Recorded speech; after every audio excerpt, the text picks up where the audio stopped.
So is Percy going to be in this book? Because at the end of the last book, I was like, yes, I can't wait to see Percy in the next one. But what if he's like not, what if he's not even in this book either? Because it says the son of Neptune, but I don't know who Neptune is. This book also doesn't have a cover because I buy all my books secondhand. So, oh, I got a cool looking map in there. Okay. Oh, Percy. Okay, never mind. Ignore everything I just said. We'll cut that in the edit. Welcome back, my son. My son is home, everyone. You know what's so weird though? I guess not weird, but just different, is that this is Percy third person perspective and it not like first person like I'm used to reading. And I've said before I like third person perspective better, but it's just so different. Like, why isn't Percy talking to me? I miss our conversations. Percy's memory is gone. Wait, that makes sense because Jason's memory was gone.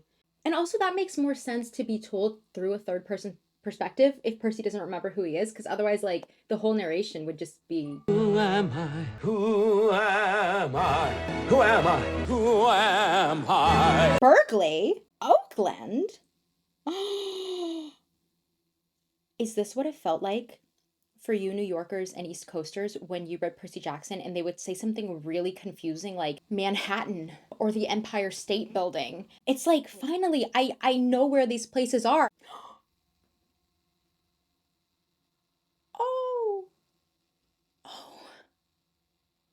Oh, he remembers Annabeth. I need a second. Okay, so you're telling me he can't remember anything. He doesn't remember who he is, but he remembers Annabeth. Where is Gamora? Yeah, I'll do you one better. Who's Gamora? I'll do you one better. Why is Gamora? The thing about plummeting downhill at 50 miles an hour on a snack platter is if you realize it's a bad idea when you're halfway down, it's too late. Well, I'm glad even though Percy's lost his memory, he has not lost his lack of impulse control. Driver honked, another yelled something that was lost in the wind. Most just swerved and looked irritated, as if they had to deal with a lot of rowdy teenagers carrying old hippie women across the freeway here in Berkeley. Honestly, as somebody who went to the University of California, Berkeley, that is in fact average Berkeley behavior. I can attest to that. But the real question is, who is this hippie woman? So I'm thinking she must be some sort of god, but which one? And the more important thing to note here, Percy only continuing on because he wants to find Annabeth, and like he can't remember anything, but finding Annabeth is the only thing he is sure of.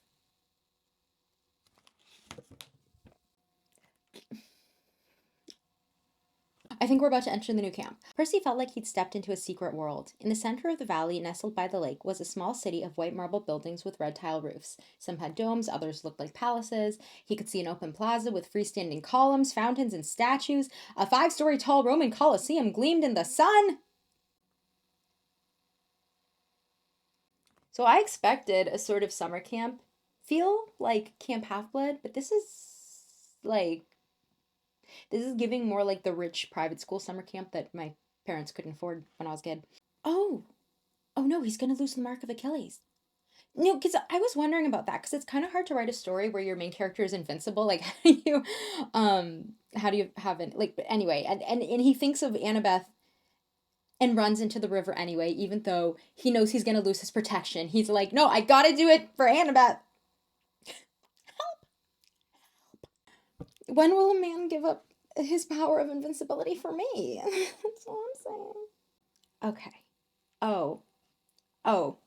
Yeah. So Percy is the son of Neptune. Because Neptune is, okay. Well, that makes sense. In retrospect. I don't know. I told you, I don't know any Greek gods. I don't know any Roman gods. I didn't know Neptune and Poseidon were the same thing. But the question is, who is Juno then? Because is Juno one of the... I'm going to Google it. Oh, Juno is Hera. Okay. Hera, girl, what are you doing cosplaying as a homeless hippie? So, Percy has met Raina, who is kind of like in charge of the camp, and the camp is going to be attacked soon. And now he's talking to Hazel, and they're like walking through the camp. Did Camp Half-Blood just not get any funding? What is happening here? Like, what is with the wealth disparity? Like, Camp Jupiter is a whole city, and Camp Half-Blood is like some shacks in the woods. They can't even afford beds at Camp Half-Blood. They got like 40 kids sleeping on the floor of Hermes' cabin. Meanwhile, the 1%ers over at Camp Jupiter have the gentrified coffee shops. Camp Rock! Camp Rock! No disrespect, but if I was going to choose a camp to go to, I would kind of want to come to the camp with the bathhouses and then, not dying before the age of 18 thing they got going for them. Because, like, Percy gets to Camp Half-Blood, and they're like, we don't live till the age of, 6.5 around here. You should be deceased. Meanwhile, these Camp Jupiter Nepo babies are living long enough to have grandkids. Also, they have elephants. Camp Half-Blood is living in 2005, and Camp Jupiter is living in the year 3000. He said, I've been to the year 3000. Not much has changed, but they didn't get eaten by monsters before the age of 16. Percy doesn't remember who he is. But he remembers 2 things. 1, he loves Annabeth. And 2, he hates Ares. He's like, on sight! I don't care if my memory's wiped, it's on sight! Speaking as someone who never really decided if I never decided if I was a child of Athena or Apollo, this Octavian dude, he's kind of making me not want to be a child of Apollo anymore. Because, there's no way I'm related to that I'm gonna have to redact that. YouTube's gonna ban me. Also, I've only known Hazel for a chapter and a half, but if anything happens to her, I already love her and I want to protect her. I truly hate that I cannot fight fictional characters because I want to beat the so bad out of Octavian. So bad.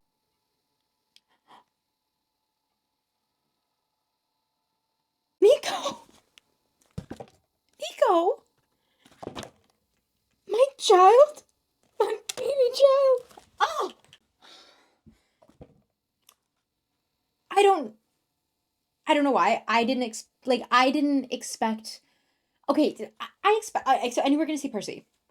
I expected to see Annabeth. In the last book, that wasn't too much of a shock, but I thought we were gonna see. I actually thought we were gonna see more of Grover. We're gonna see a lot of Grover, but for some reason, it didn't cross my mind that characters like NICO would be in this series. I don't know why, but that was I didn't expect that. Oh my god, NICO, where have you been? Yeah, I gotta calm down though, because we're only on chapter 5. I gotta have some stamina to get through the rest of this book. I've never met this man in my life. Wait, he's Hazel. Did I get that right? This is my brother, the son of. He's Hazel's brother? Sorry. Hazel meeting NICO for the first time and being like, this scrawny white boy isn't related to me. So is Hades out here breaking his oath or what's happening? No. No! They won't, NICO promised. They'll call a quest soon. They have to. You'll make me proud. Trust me. He caught himself. But Hazel knew what he'd almost called her, Bianca, NICO's real sister, the one he'd grown up with. NICO might care about Hazel, but she'd never be Bianca. You think after, 4 books, it wouldn't hurt as much, but... Okay, so we got a perspective shift to Hazel, and it turns out Hazel, like NICO, was born in the past, which makes sense. And she has a curse of riches where she can, make gold and stuff appear, but it curses people. And her mother is being manipulated by a voice, which I think is supposed to be gay. I'm not sure. And Pluto is still the same sort of deadbeat dad, but who's, trying his best. I do think that Hades or Pluto or whatever I'm supposed to call him, what do I call him, actually? Okay, anyway, in general, he has done better, I would say, than a lot of the godly parents, but like I said, the bar's in the underworld, friends. Okay, I mean, +2 parenting points for Pluto trying to protect Hazel and her mom, but -3 points for only showing up on her 13th birthday and dropping off some colored pencils and being like, all right, have fun dying, kid. NICO saying he trusts Percy and saying that he's a good person to be at Hazel's side. Still, even they would have to punish her if she was tardy. Roman punishments were harsh. Scrubbing the streets with a toothbrush, cleaning the bullpens at the Colosseum, getting sewn inside a sack full of angry weasels and dumped into the little... What? Maybe I don't want to go to Camp Jupiter. What the Mom, come pick me up from Camp Jupiter. I'm scared. Okay, that being said, I really love what Rick Riordan did with the two camps because I love how distinct he made them from one another. I think that's really cool world building. I think it would have been so easy to have a separate camp that was basically just like a copy of Camp Half-Blood. But he gave, each one their own really distinct culture and identity, and that's really fun as a reader to kind of explore this new sort of world within the world. It's like getting to explore Camp Half-Blood for the first time, and now we get to do that with Camp Jupiter. Even though Camp Jupiter kind of terrifies me, there is something so fun in the discovery of it all. Oh.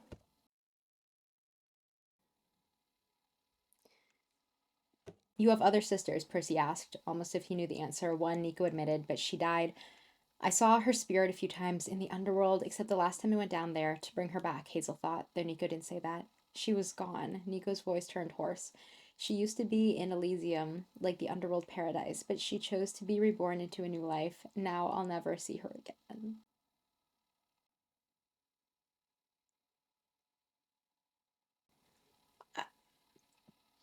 I, I don't know. It was always like, at least, if someone you love died, like Bianca died, but NICO could still have the chance to see her in the underworld, or when NICO died, he could still be reunited with her. But I mean, you couldn't even wait like a little bit longer till your brother died, and then you could at least be reunited in the underworld, and then you could be reborn after you've said goodbye. Like, I mean, no disrespect, Bianca. I'm not calling her Bianca. I'm just like, that is so sad because now it's like for eternity. Like, he will never see her again for eternity.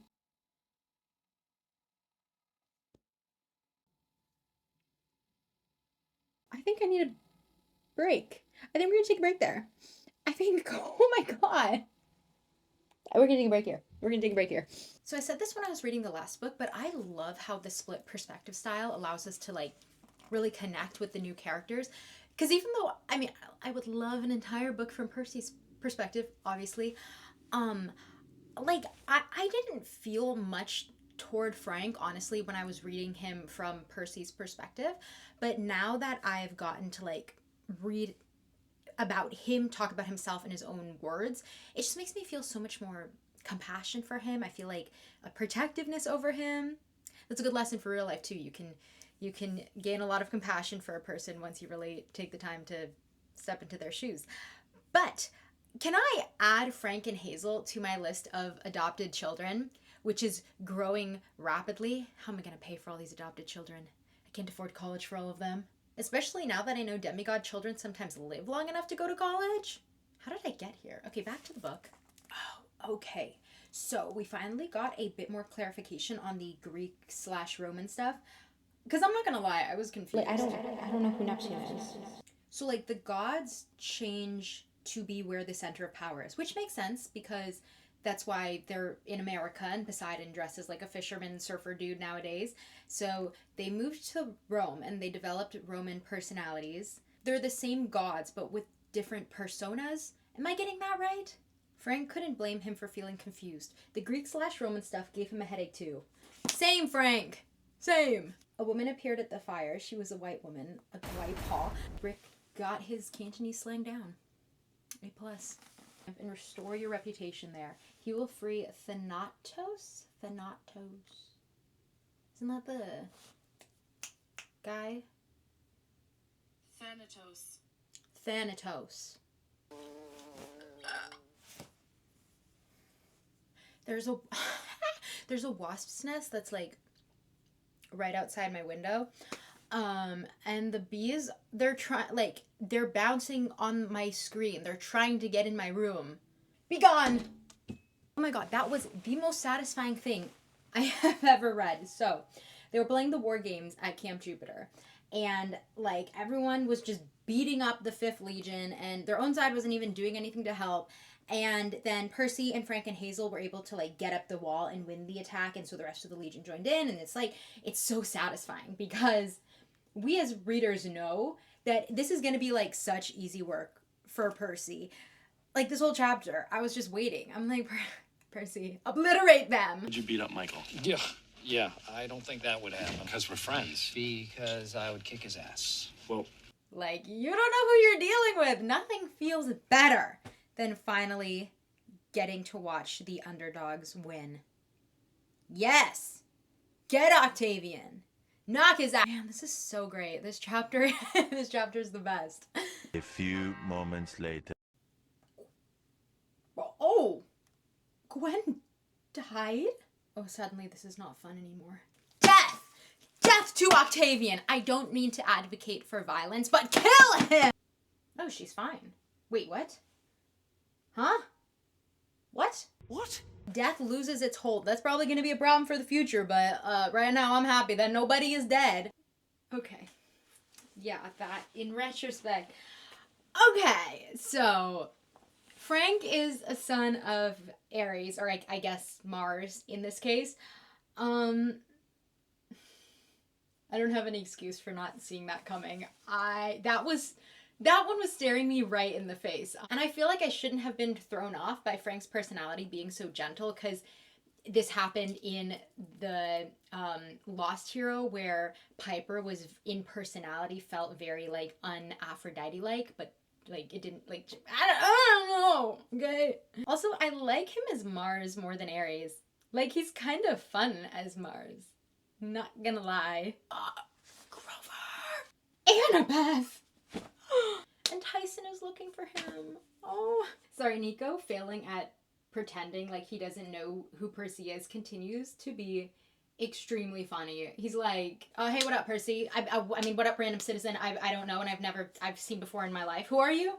They have to rescue the god of death, that purple guy from Avengers, so the dead stay dead. Yeah, that seems doable. It's gonna be great.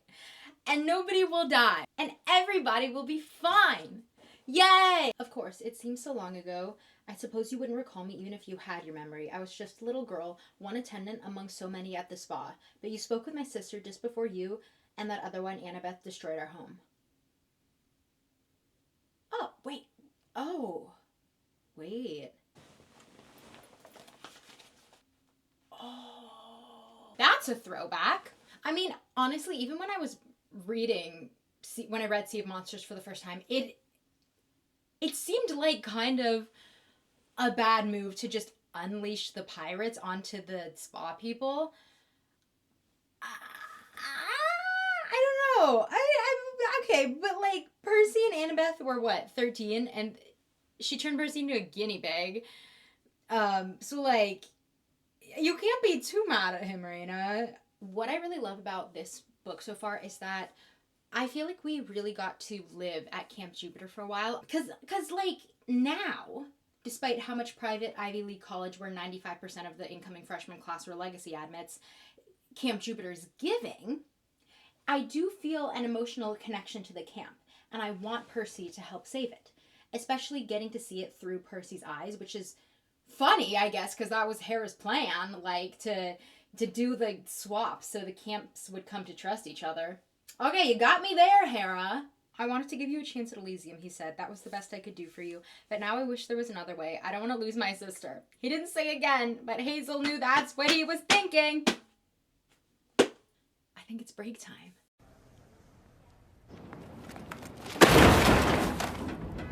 So we just got Hazel's backstory, and it was insane and sad and tragic, and I don't know, maybe the gods should just stop having kids because these kids' lives are all terrible. I don't know, maybe Kronos was like a tiny bit right. Maybe the gods should be overthrown. No, I won't go that far. I'm joking. Well, no, I'm joking. I'm just feeling very protective of Hazel right now. Don't worry, I'm not gonna pull a Luke.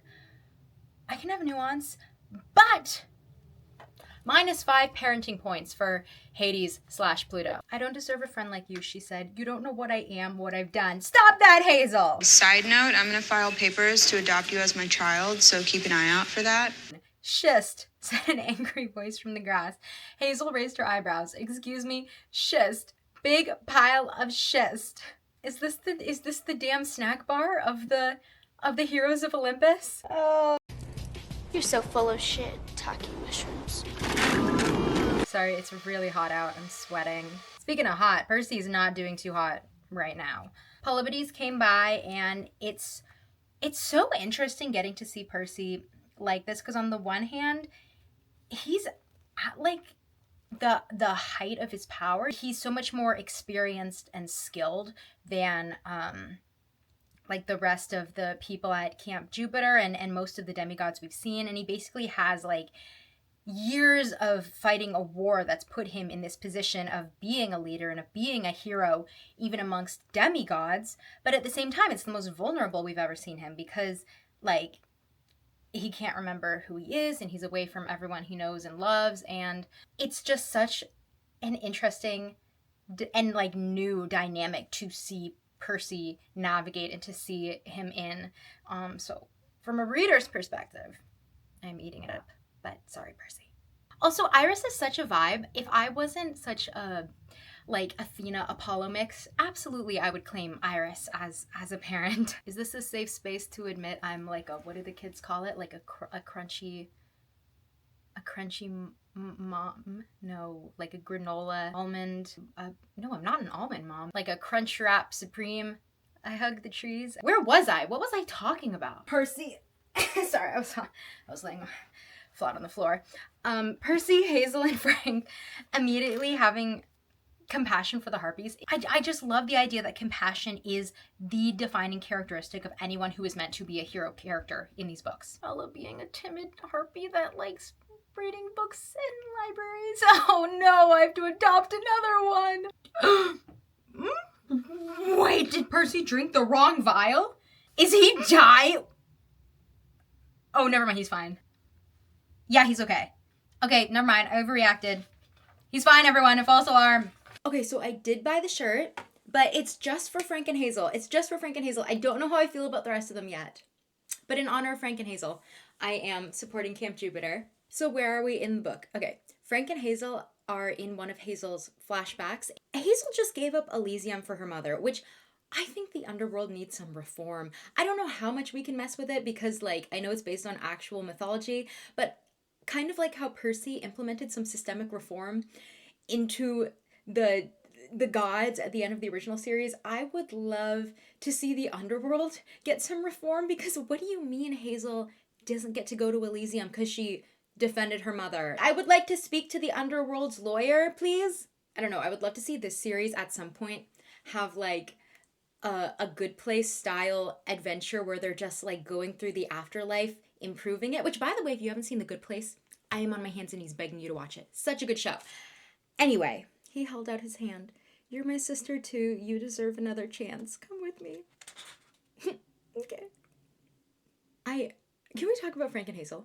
Because at first, I honestly didn't really see them as romantic, and I think that's just because, like, when they're introduced, I think it said Hazel's, what, like, 13 and Frank is 16, so in my head I'm like, oh, they're, like, different ages. Although, I guess Hazel was born in the 40s and she spent however many eons in the underworld, so maybe the age thing is like a moot point in this context. Anyway, I think adults sometimes forget like how big of a difference 2 or 3 years can make when you're that age. And so I assume when Rick was writing them, in his head he's kind of just like, oh yeah, 13 and 16, that's like the same age. That's just why I didn't see them as romantic at first.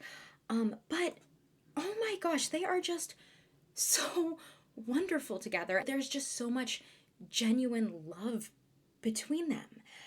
Like, I mean, even comparing it to Piper and Jason, when I think about Piper and Jason, I'm like, yeah, like, I'm rooting for them. I'm rooting for their happiness. They're very sweet together. They're very cute together. But Hazel and Frank feel like soulmates in whatever way you want soulmates to be, whether that's, like, platonic or romantic. There's just such a genuine connection and respect and understanding and, like, a sense of safety between them. Stay alive, you two. Okay, both of you stay alive. I love Hazel being the horse girl. Like, you got the Amazons like, kill the men, and Percy and Frank being like, please, we have to save Camp Jupiter, and Hazel's just over there like, can I buy the horse? Is the horse for sale? I had room and board, a good health plan, dental.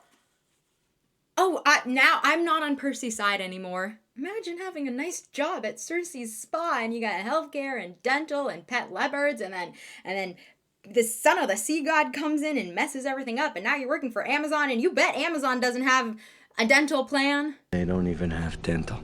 Why should Amazons follow Jupiter, that foolish king of Olympus, when we can follow a queen? It's a good sales pitch. It's a great sales pitch, actually. All right, update. Hazel is super cool, and I love how creative and resourceful she is with her powers. And Percy has a brother who's a horse. So they made it to Frank's grandmother's house, and Mars is there, and it's so funny because Percy hears his name, and he's like ready to swing. You don't see him? See who? Percy gripped his sword. Mars, where? On sight. I don't even need to see you. It's on hearing your name. I really love how they blended Frank's Chinese history and his Roman history in this book, because I think it would have been easy for an author to just say like, well, he has Roman ancestors, so he can't be Chinese. And Rick Riordan was like, you know what? I will make it make sense. His ancestors were in Rome and then they were in China. God's bless him. I mean, and it does make sense. That like ancient Rome and ancient China, they were like trading and stuff, right? There was some connection. I don't know. I didn't pay attention in history class. Anyway, I don't think the representation in this series is like 100% perfect all the time, but I think there is such a clear effort that was made with such care to include heroes of more diverse backgrounds, to make an effort that more kids can see themselves and their cultures and their families represented in the heroes. And I think that is really important to recognize and to appreciate, even if it's not 100% perfect. I would much rather be like, hey, I see you trying and I love it and I appreciate it, and here's just some changes that you can make next time if you're gonna like do it again, than be like, this isn't perfect, so you should never try ever again. Especially in a case of an author like Rick Riordan, who I feel recognizes where he kind of like fell behind with the representation last time and is making clear efforts to improve, which is what he's doing in this series. There is a lot more representation, and I think, and I appreciate that, and I love that. Not your girlfriend, grandmother guessed. Well, she should be, you dolt. Don't let her get away. You need strong women in your life. Would you like to stay for dinner? Would you like to stay forever? Whoa, okay. Frank can shapeshift into any animal? Am I reading that right? I am loving the sort of, I don't know what you'd call it, like the lore building in Heroes of Olympus with the demigod powers, like Piper being able to charm speak and Hazel being able to metal bend, and now Frank can shapeshift. Like, that's really cool. Frank, Percy said, I'm proud to be related to you. That's so sweet. That almost makes me forget that they're both related to a horse. Hazel did something he wasn't expecting. She leaned over and kissed him on the cheek. It was totally a sisterly kiss, but she smiled with such affection, it warmed Percy right down to his feet. I love found family trope. I love found family. There were other reasons Percy wanted to save Camp Jupiter. Reasons he didn't dare put into words. Not yet, anyway. Suddenly, he saw a future for himself and for Annabeth that he never imagined before. Please tell me that this series ends with everyone being happy and okay, and Percy and Annabeth moving into the Half-Blood City and in Camp Jupiter, and they maybe even going to college and getting married and being super, super happy and safe forever, and nothing bad happens to them. That's how this book ends, right? Nothing bad happens to them.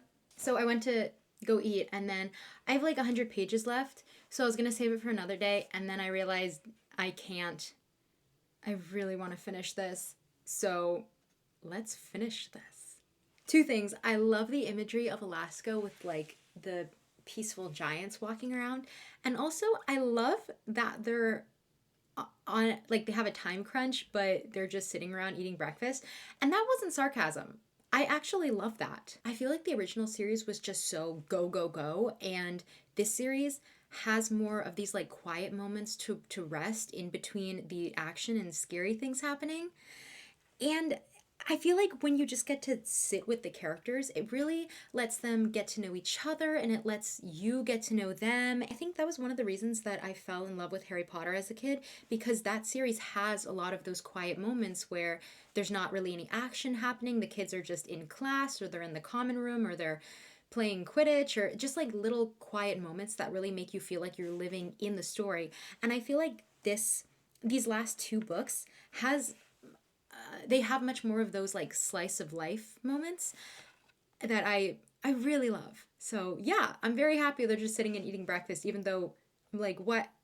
Why are we stopping? You have like 45 minutes, guys. Let's keep going. He's calling his mom to let her know he's okay.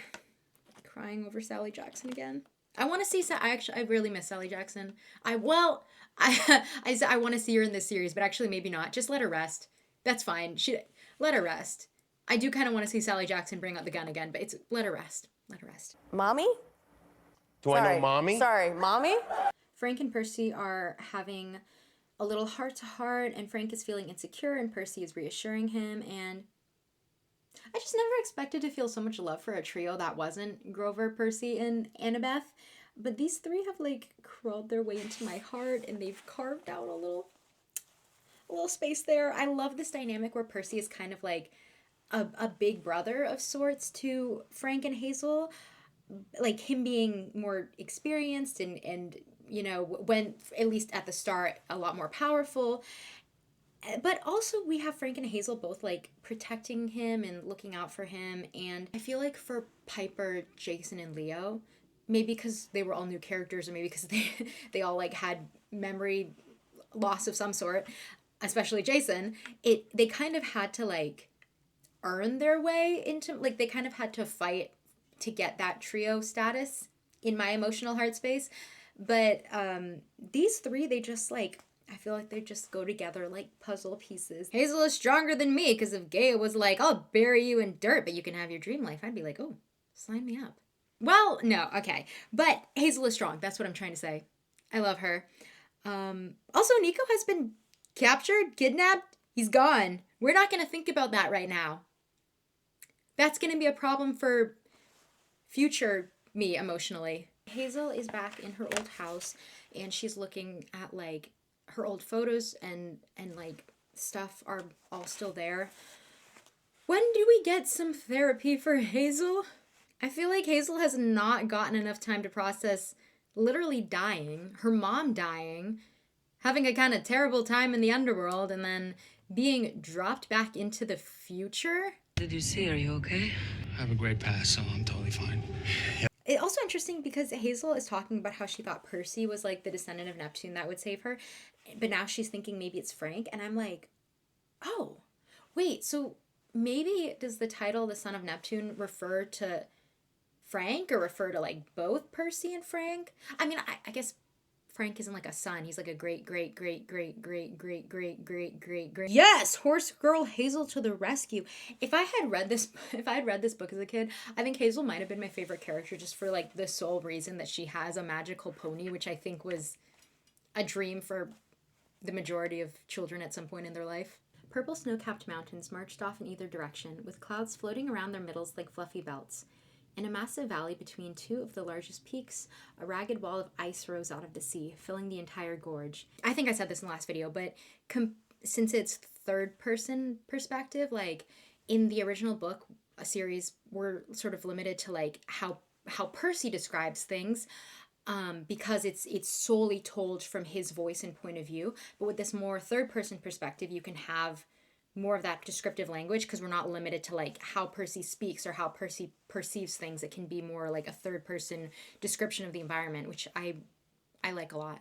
Death himself and the ghost army. Death being kind and beautiful and reminding them of love is not what I expected, but that's so poetic, and what an interesting and wonderful way to view death. That's not what I expected him to be like. I think that's cool. And Frank has to burn his wood to free Death. Guys, if Frank dies, I'm going to be mad at you for letting me read this book knowing I was gonna suffer that much emotionally. I'm joking, but he better not die. Guys. Alright, Frank is currently burning his wood to free Death. You better live, Frank. Percy is literally a hurricane. Again, I love seeing other characters be in awe of Percy's power. And Hazel is fighting the giant whose name I'm not going to even try to pronounce. Okay. Death has been freed and Frank still has some wood left. So he's good. He's good, right? We're in the clear. Can I stop holding my breath? Frank just turned into an eagle and a bear. Holy sh! Hazel just stared at him. You You were a bird. It's valid reaction, Hazel, that I too am like, Frank, what the f? Oh, Percy just fell off a cliff. There's more books though, so I'm gonna assume he's fine. He fell off the St. Louis Arch and magically landed in the water against all physics, so he's okay. And Hazel gets to live. Oh, Death is like, you get to live. It's gonna suck really, really bad, probably worse than dying, but you get to live. I love how this battle was written. Like, with each one of them sort of, what am I trying to say? Like they each get to uniquely use their strengths and have like a unique role in the battle. Like just like in the last book with Leo, Piper, and Jason, how they all sort of brought their unique abilities to the battle. I love Frank turning into an elephant. I think that's really cool. But I love how his strength isn't just physical. It's like he said he has a tactical strength. He has the ability to like plan and think strategically. And I just love especially seeing characters who kind of doubt themselves.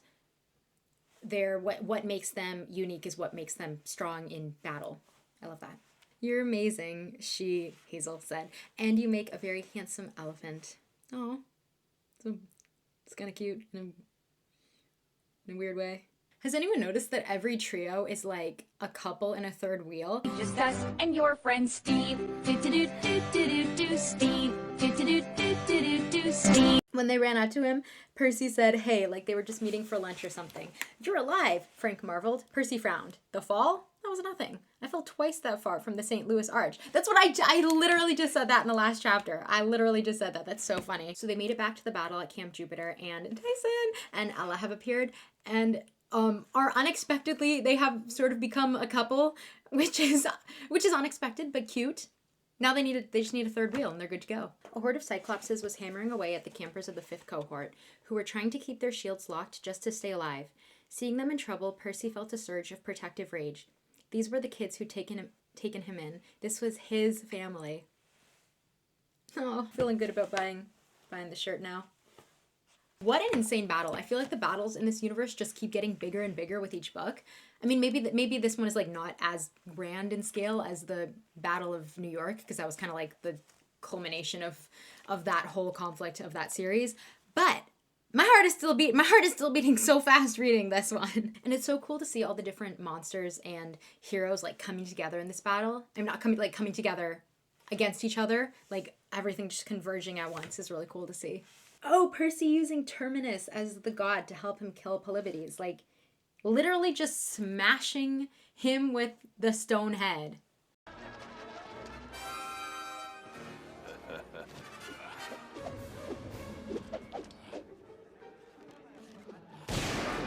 Man, you know I love this after battle celebration part where I finally get to breathe for 2 seconds. It's so different than Camp Half-Blood, which kind of feels, looking at them now, they feel so small and alone. Like it's after the battle, it's just them to like deal with the aftermath. And in Camp Jupiter, they have like a whole city and a whole sort of community with them.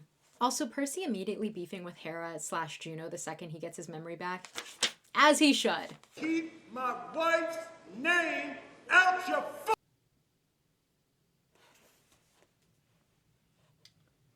Huh? Sammy Valdez, she said, but how? It can't be, Percy said. That guy's name is Leo, and it's been 70-something years. It has to be he wanted to say a coincidence, but he couldn't make himself believe that. They're just gonna drop that Leo somehow is or looks exactly like Hazel's boyfriend from the 1940s and then just move on? With that, what? You can't just move on. Okay, what? I think my prediction is that Leo is like some sort of grandchild of Sammy. Because didn't they say he got married? I gotta go back and check. But they can't just drop that and expect me to move on. Okay, so Percy was able to successfully convince the Romans to like accept the Greek ship and to not approach with violence.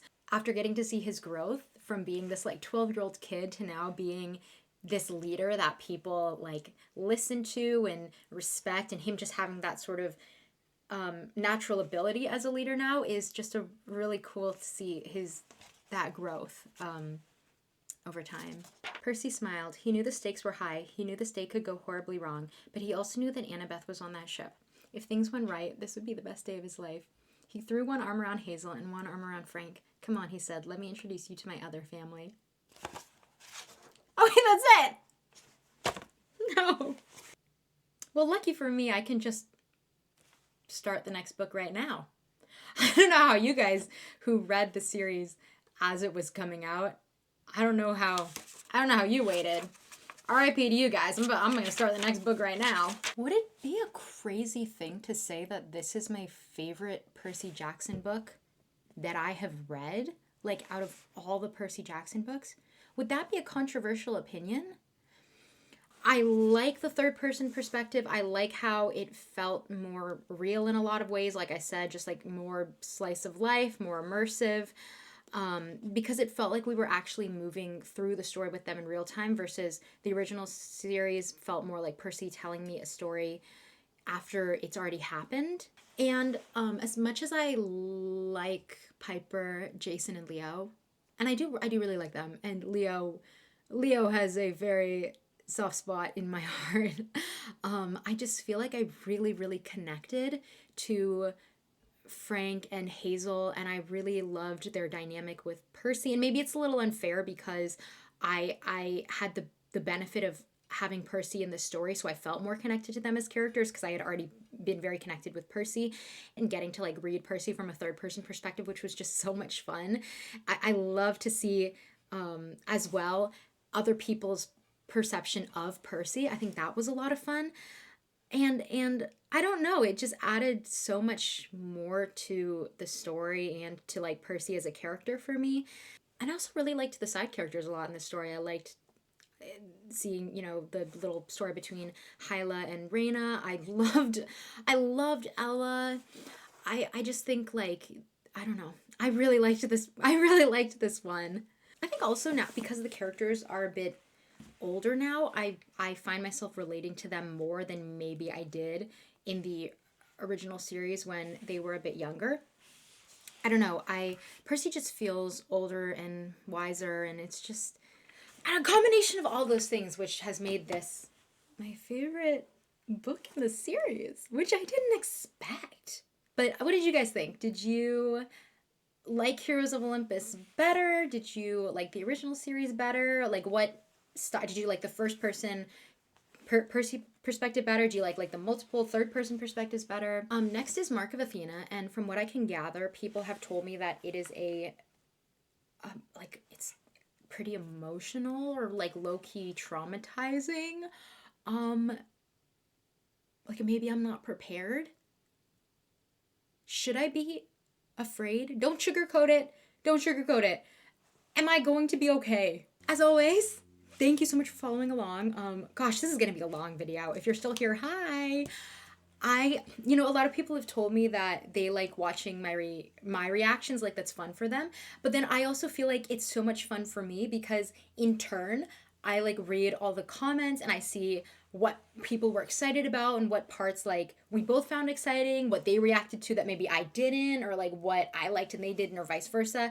And so it's kind of like I get to experience your reactions in turn after posting. So that's a lot of fun for me because I get to like also experience reading the books secondhand too, which is why like there's this sort of exchange between us. Like you see my reactions, I see your reactions, and that's a lot of fun. And I think that's the fun of fandom. Like I just remember watching an episode of like, I don't know, Doctor Who or something, and then going on Tumblr and seeing everyone crying over the same stuff, or people hating the same stuff, loving the same stuff, making predictions, like all together, just sharing that passion is so much fun. I'm also on TikTok or Instagram if you want to hang out there if you're not already.